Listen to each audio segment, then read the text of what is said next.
ఉన్న బంగారాన్ని విడిపించి ఆ రోజు ఆన్లైన్ రేటుకే మేము కొంటాం. Sharma gold company. ఏ ఫీల్డ్‌లో ఉన్నోళ్ళు ఆ ఫీల్డ్‌లో చేసుకుంటున్నారు ఇప్పుడు. అవునవును. యాక్టర్ అయితే యాక్టర్, డాన్స్ అయితే డాన్సు, సింగర్ అయితే సింగరు.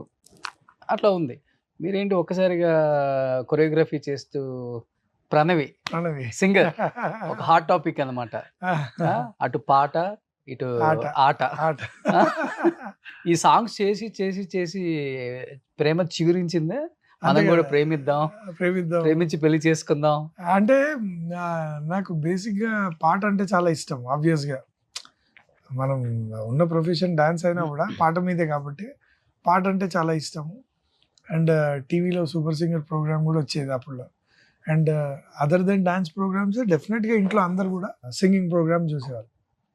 అందరికీ పాటలు ఇష్టం. సో ఇంట్లో అందరితో పాటు సరదా కూర్చొని చూసేటప్పుడు ఎందుకో ప్రణవిని చూసినప్పుడల్లా చాలా సింపుల్గా, చాలా చాలా అందంగా, చాలా సింపుల్గా నాకు ఎందుకు బాగా నచ్చేది. అద్దాలు పెట్టుకొని ఏదో తెలియని ఒక అమాయకత్వం and talent, loaded with full talent. Okay. So ఇలా చూసినప్పుడల్లా అనిపించేది. So all of the sudden ఒకరోజు ఇది మా టీవీ అవార్డ్స్ ఏదో జరుగుతున్నాయి, మ్యూజిక్ అవార్డ్స్. దానికి నేను కొరియోగ్రఫీ చేస్తున్నాను. మధ్య మధ్యలో డ్యాన్స్ బిట్స్ ఉంటాయి కదా, సో సెలబ్రిటీ డాన్సర్స్. సో ఆ డాన్స్లకు నేను కొరియోగ్రఫీ అండ్ బ్యాక్ స్టేజ్ ఉన్నాను ఆబ్వియస్గా. అప్పుడు తను పర్ఫామ్ చేయడానికి వెళ్తుంది. సో అక్కడ చూశాను, అరే టీవీలో చూశాను కదా తినే కదా అని. అప్పుడు వెళ్ళి పలకరించాను జనరల్గా. అండ్ అప్పటి నుంచి స్ట్రాంగ్గా పడిపోయి. ఏమని పరిచయం చేసుకున్నారు? పరిచయం చేసుకోలేదు, డైరెక్ట్ పలకరించా. హాయ్ అండి, ఏంటి నెక్స్ట్ పర్ఫార్మెన్సా అని. తను కంగారు పడుతుంది, నెక్స్ట్ వెళ్ళాలి కదా స్టేజ్ మీద అని అన్నీ చూసుకుంటాను. సో అవునండి వెళ్ళాలి, పర్ఫామ్ చేయాలి అంటే ఆల్ ది బెస్ట్ అన్నాను అని వచ్చేసాను. కానీ దూరం నుంచి కూర్చొని చూస్తూనే ఉన్నా. ఆ రోజు పండగ ఏంటంటే కళ్ళారా టీవీలో చూసేది. బాబో ఎంతుందా. సో టీవీలో చూసి అంటే చాలా సింపుల్గా, సింపుల్ అమ్మాయి, నెక్స్ట్ డోర్ గల అమ్మాయి, మన ఇంటి పక్కన ఉన్న అమ్మాయి, మనం ఎలా ఉంటే మనం ఇష్టపడతాము అలా చాలా సింపుల్గా, చాలా అందంగా, చాలా క్యూట్గా. ఓకే. అండ్ టాలెంట్ అయితే ఇంకా అసలు బండల్. తనకి ఉన్న ఫుల్ టాలెంట్ అసలు నేను చాలా ఇష్టపడేవాడిని. సో అలా ఉండి చూస్తూ ఉండిపోయాను. ఇంకా తర్వాత రీచ్ అవ్వడం, ఫ్రెండ్స్ నుంచి నంబర్ పట్టుకొని రీచ్ అయ్యి తర్వాత తన్ని డైరెక్ట్ ప్రపోజ్ మ్యారేజ్కి అడిగేయడం. ఓకే. తను కాదనడం, ఎందుకంటే తనకి ఇంకా అడిగితే కాదన్నారా? డైరెక్ట్ ఎవరు ఒప్పుకుంటారు డార్లింగ్, ఒప్పుకోరు కదా. ఉంటావు కదా. అయినా కూడా అదే అంటున్నా, అప్పుడు ఆ పొగరే ఉండేది. నేను బాగానే ఉంటాం కదా రఘు మాస్టర్, అదేంటి ఒప్పుకోలేదు అని. అప్పటికి ఏ సాంగ్స్ అయిపోయినాయి? అప్పటికి ఇవన్నీ కూడా అంటే 2014-15 అంటే ఇవన్నీ పెద్ద పెద్ద సాంగ్స్ అంతా నోటెడ్. వాళ్ళ ఇంట్లో కూడా అందరికీ తెలుసు నేను ఆ టీవీలో ఉండడం.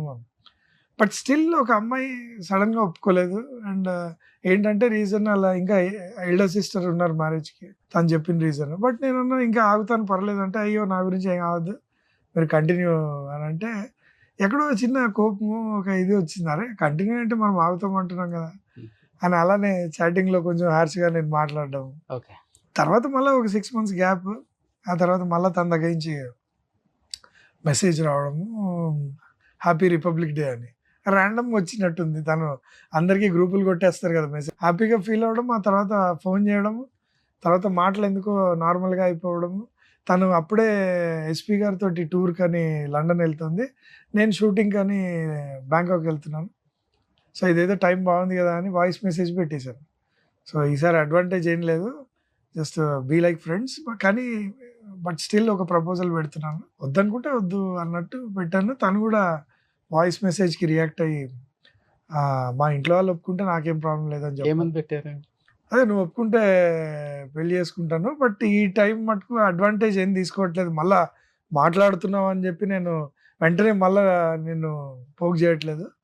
ఏదో నాకు అనిపించింది, ఇంకోసారి పాజిటివ్గా అడుగుతున్నా, వద్దనుకుంటే కనుక ఫ్రెండ్స్ లాగా ఉందాము, ప్రాబ్లం లేదు. బట్ తను వాయిస్ మెసేజే పెట్టింది ఏంటంటే ఫ్యామిలీ ఒప్పుకుంటే నాకేం ప్రాబ్లం లేదు. ఆ తర్వాత నుంచి ఇంక ఇంట్లో వాళ్ళని గెలవడం స్టార్ట్ చేశాను. ఇంకా డైలీ వాళ్ళ ఇంటికి వెళ్ళడం, పరిచయం చేసుకోవడం, వాళ్ళు కూడా పాజిటివ్ రెస్పాన్స్. 6 months తర్వాత దాన్ని ఉంటుంది కదా, ఇప్పుడు అమ్మాయిని ఇస్తున్నారంటే కొంచెం ఆచితూచి ఇవ్వాల్సిందే కదా. ఎంత మనం నోన్ ఫేస్ అయినా ఎంత ఇదైనా కూడా జాగ్రత్తగా ఇవ్వాల్సిందే కదా. అండ్ అలానే చూసి పాపం నాకు ఒకసారి ఒప్పుకునేసరికి చాలా హ్యాపీగా ఫీల్ అయ్యి ఇక అలా లైఫ్ స్టార్ట్ అయింది మా ఇద్దరు. తాళి కట్టేటప్పుడు ఫీలింగ్ ఏంటి? అరే హ్యాపీ సాధించావురా?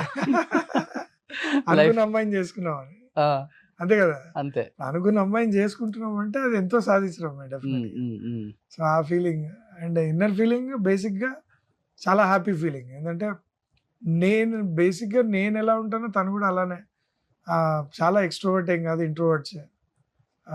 ఎక్కువ సోషల్ మీడియా, ఎక్కువ హంగామా ఏం లేదు.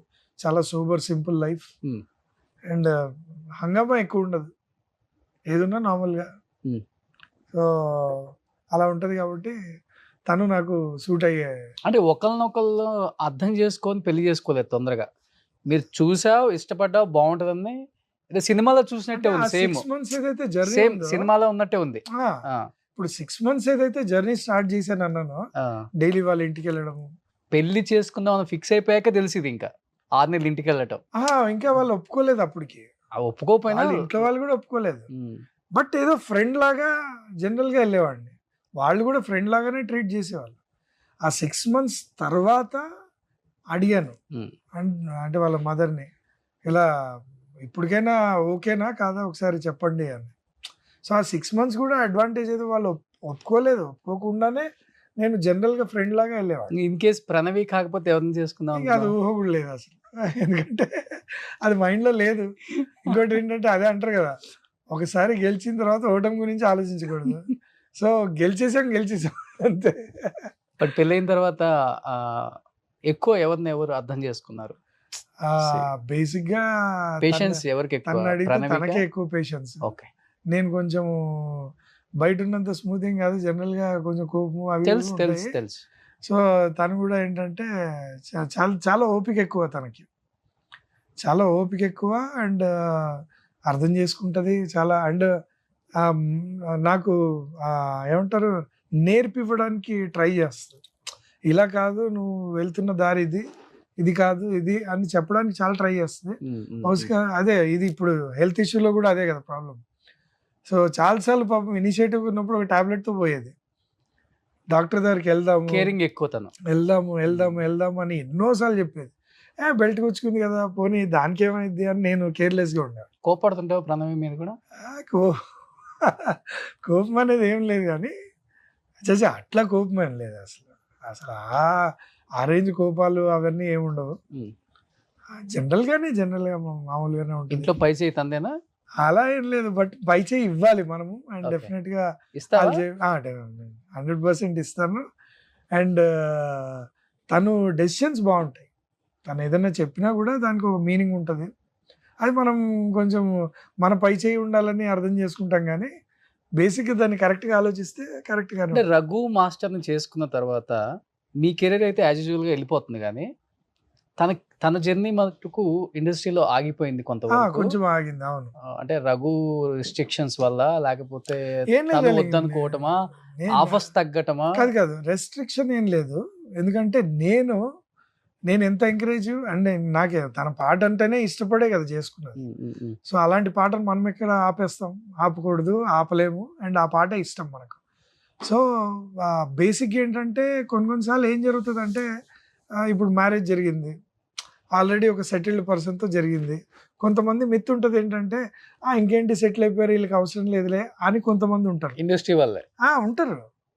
అంటే వీళ్ళకి ఏం అవసరం ఉంటుంది, ఇంకా ప్రణవికి హ్యాపీగా రఘు దొరికేశాడు, సో ఇంకా స్ట్రగుల్ అవుతున్న వాళ్ళు చాలా మంది ఉన్నారు కదా, వాళ్ళకి హెల్ప్ చేద్దాము. సో ఇలా కొన్నిసార్లు కొంతమంది దగ్గర అలా ఉంటుంది. అండ్ కొన్నిసార్లు ఓకే 6 months రెస్ట్లో ఉంటారేమో, ఇప్పుడే పెళ్ళి అయింది కదా కొత్తగా, అప్పుడే పిలవడం ఎందుకనో. సో ఇలాంటివన్నీ కొన్ని జరుగుతాయి, ఏదో స్టకింగ్ పాయింట్ ఉంటుంది. అండ్ ఆ తర్వాత బేసిక్గా ఇంకా తెలిసిందే మన లైఫ్స్లో ఎట్లా ఉంటుంది అంటే, ప్రెగ్నెంట్గా ఉన్నప్పుడు అండ్ పాప పుట్టిన తర్వాత కానీ ఒక 1-2 years సాక్రిఫైసింగ్ 100% వాళ్ళు లేనిదే జరగదు. సో బేసిక్గా వాళ్ళు అదే ఆడవాళ్ళకు ఉన్న ఒక గొప్ప నేచర్ ఏంటంటే, ఎదుటోడిని ముందు ఉండి నడిపిస్తారు. అలా నన్ను ఎంకరేజ్ చేస్తూ తను కొంచెం బ్యాక్అవుట్ అయింది, బట్ స్టిల్ ఇప్పుడు వచ్చేసి బాధపడుతుంది ఎప్పుడన్నా గా ఉంటుంది కదా. ఏంటంటే స్టక్ అయింది ఒక లెవెల్లో. బట్ నాకెంత ఇష్టం అంటే, ఇప్పుడు సోషల్ మీడియా కూడా బాగా డెవలప్ అయిపోయింది.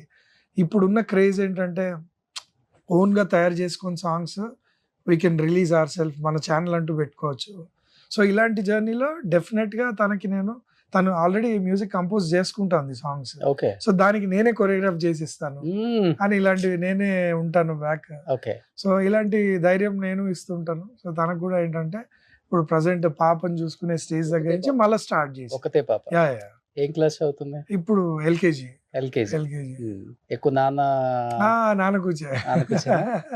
నీ టైం దొరకదు కదా. టైం దొరికినప్పుడు మాక్సిమం ఇంట్లోనే ఉంటాను, ఎక్కడికి వెళ్ళను బయటికి. సో ఇంట్లో ఉంటాను అండ్ ఆబ్వియస్గా సో నాతో టైం స్పెండ్ చేస్తుంటుంది. ఇద్దరం కలిసి వెళ్ళిపోతుంటాం, వాళ్ళ అమ్మకి రెస్ట్ ఇస్తాము. ఓకే. ఇద్దరం కలిసి మాల్కో ఎటో వెళ్ళిపోతాం, కొంచెం ఆడించుకుంది. సో ఎందుకంటే నేను లేనప్పుడు తను ఎక్కువ చూసుకుంటూ ఉంటుంది కాబట్టి ఆ రెస్ట్ ఇచ్చేస్తుంది. సుమన్ టీవీలో మీ పర్సనల్ అండ్ బిజినెస్ ప్రమోషన్స్ కోసం కింది నెంబర్కి కాంటాక్ట్ చేయండి.